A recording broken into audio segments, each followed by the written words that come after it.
There was no doubt anymore. Skynet had created a cybernetic organism. It was designed to blur the line between a man and a machine. People started to think that there were Terminators amongst us, wolves in sheep's clothes. Some of us left, even though we hadn't seen any other infiltrators yet. Or at least, we didn't think we had.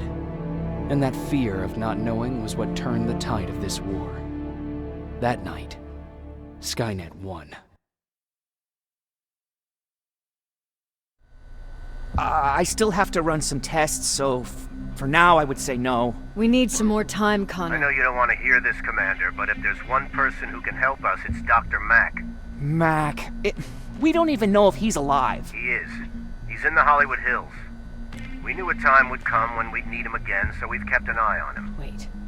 You've been watching him without telling me? Let your emotions cloud your judgment before, Commander.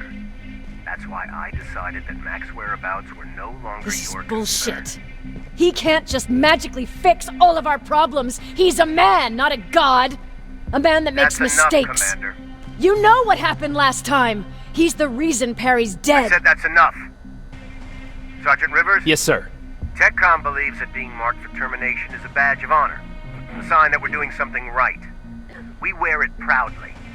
And knowing you're wearing such a badge, Rivers, is all I need to trust you with handling this mission. Commander Barron will fill you in on the details. Good luck, soldier. Over and out.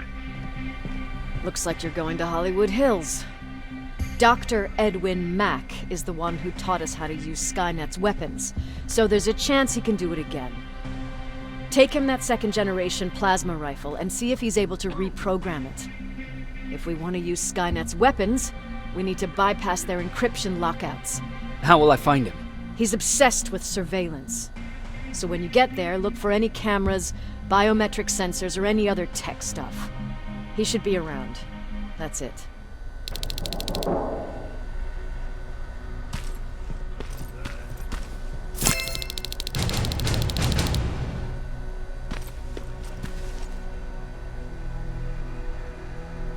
Sure, let's trust someone who gets called Dr. Death.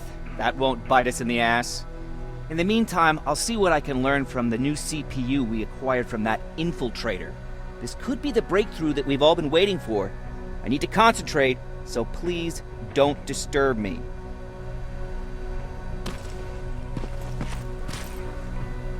What do you need? Anything I should know about Dr. Mack before I leave? Only that he can't be trusted and he's highly manipulative. So you need to stay cautious. Was Mack the one whose drone you smashed? Yes. Yes, it was. I've never told this to anyone, but before I met Mack and Perry, I was wandering alone. Didn't have a map, so I drew one myself. The first people I came across were two guys, old enough to remember Judgment Day. We camped out together. They gave me advice, we shared some stories. Sounds nice, right? A little too good to be true. It was. I was too naive to notice it back then. When I woke up, all my things were gone, including my map. There I was, lost in the desert. Thirst, hunger. I knew I was gonna die. I passed out with my face in the sand. But next thing, I was lying in a bed, bathed and wearing clean clothes. You're lucky someone found you. Someone did find me. Too bad it was Skynet. Through the window, I saw thousands of Terminators. First, I thought it was a work camp. But it was something else. A Skynet research facility. They kept me alive, but I didn't know why. I thought I was the only human there. But after a while, someone came into my cell. A man. Well-dressed, clean-shaven. You want to take a guess who that was? An infiltrator. In a way. He was a traitor to his race. Bastard was selling every piece of knowledge the machines didn't have. In return, they gave him everything he wanted. When he was done stuffing his face with food, he had another request. He wanted a whore.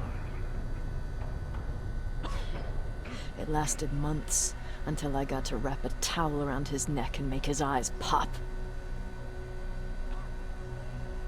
You don't want to see people for what they really are. I've seen their true face. That traitor, those two guys in the desert, Mac, they all showed it to me. It's not pretty. The truth is, the only reason I fight for the Resistance is because I despise people just a little less than the machines.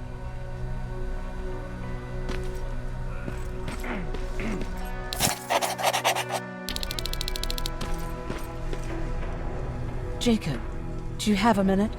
Of course. I've heard that you're going to Hollywood Hills. Well, with Baron yelling like that, the whole shelter heard. He wanted me to tell you if I needed anything, so here it is.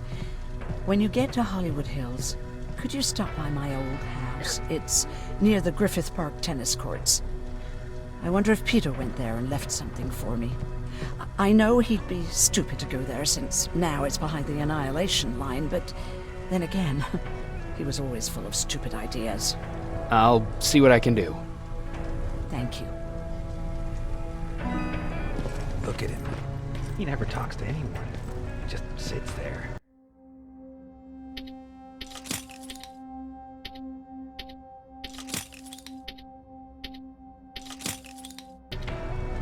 I bet he's one of those machines. Jacob, What's the situation like in the shelter?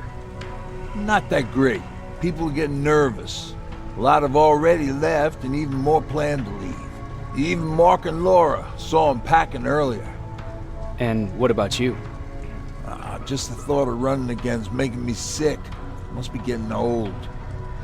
Plus, we got everything we could need right here. Where else would I go? Besides, I have faith that Baron would never let anything happen to this place. She's way too uptight about security. Earlier, you said that a new era started. What changed? Well, for one thing, with Tucker dead, I became the new leader of the group. Something I never expected or wanted, for that matter. What did you do about it?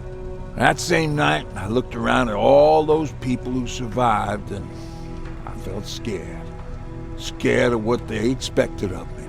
I started to walk away like I was on autopilot. I don't know if I wanted to run away or to kill myself, but then something surreal happened. I found a metal door in the ground in the middle of nowhere. I was real unsure about what I might find under it, but what I did find was the aftermath of a massacre. More Terminators? That's exactly what I thought at first, but it turned out to be something even more scary. It looked like they decided to commit suicide. I couldn't understand it. To me, they had everything. Food, water. They even had a case of beer. So, I got shit-faced and started crying over my brother's death. But I realized something. I realized I could maybe survive there. Did you stay there by yourself? No, I told everybody about the place. I felt I owed them. After that, we were all right. That night, I learned two things. Firstly, that it's okay to be scared. Secondly, that there are two sides to everybody. Ironically, me being a scaredy cat turned me into a good leader. And that's how I found that place, and that's what motivated me to help others. But Tucker, he was a leader from the start, but he had an ugly side too. He killed those who opposed him. He was a real scumbag, but he was my brother. He made me want to be a good person for the both of us. Our hangover wasn't a high price to pay for that lesson.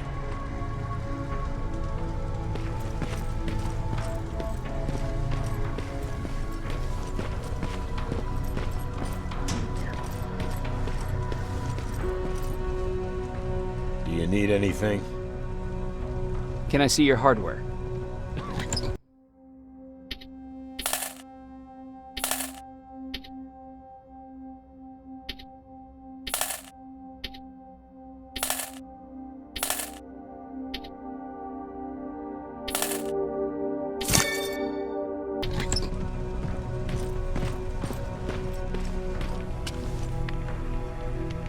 Jacob, I didn't see you there. Where are you going? I'm going out scavenging. Don't worry. I'm past thinking about running away. Knowing how much you'd miss me made me not want to leave. Where's Patrick? He's getting ready. I'm taking him with me. I figure it's time for him to see what's out there. Is everything okay? You seem far away. Nothing can get past you, can it? I've been thinking about the day we met. I never told you how we really ended up there. You can tell me anything. I know I can. That's why you're the first person I'm telling this to. That day, loud hammering woke me up. When I came downstairs, I saw my father nailing the window shut. Through the crack, I saw them coming. Hundreds of metal heads and their red eyes. Even though they're just empty shells, I could feel the hate radiating from them. What did you do? I made Patrick stay upstairs and went back to talk to my father. We argued for a minute or two, and I tried to pull him away from the window. He pushed me away. I tried it again, but he shoved me. This time I fell. I didn't recognize him as he was reaching for his shotgun. He said, I shouldn't worry about the machines. They wouldn't hurt us. I don't even remember how. But the gun was already in my hands. I closed my eyes and went someplace else. Didn't even hear the shot. I didn't hear Patrick's steps either. He saw you? He did. He was staring at me like I was a stranger. He didn't scream or cry, he just stared. I threw the gun away, grabbed Patrick, and tried not to notice the hole in my father's unmoving chest. As we ran, I could hear them coming, so we found somewhere to hide. Then you came. I wanted to tell someone about all this, but I was afraid to. I'm glad you did. I am too. We talk a lot about how heartless the machines are. And I started to think that maybe I was too.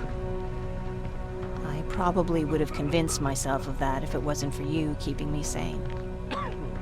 Thank you for everything. I never thought I would find a friend in times like these. Is it true? You look human now? Well, what's with the dogs? They've been like that ever since they brought that thing in.